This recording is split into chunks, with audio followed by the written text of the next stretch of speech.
actually, no, we offered this first to Ding Dong, this project. And then from then on, siya na nag-isip ng lahat, from the concept of the video, the directors, and everything. Siguro it took almost 2 months to finish the project. Yes, sir. Ding Dong. Yes, po. Of the 4 videos, which one best exemplify your personality?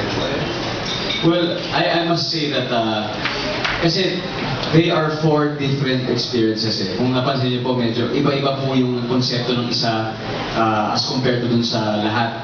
So, kasi lahat gusto kong magbigay ng a little bit of myself in all those 4 videos. So, syempre ako as an artist, ayoko naman ibigay lahat sa isang video.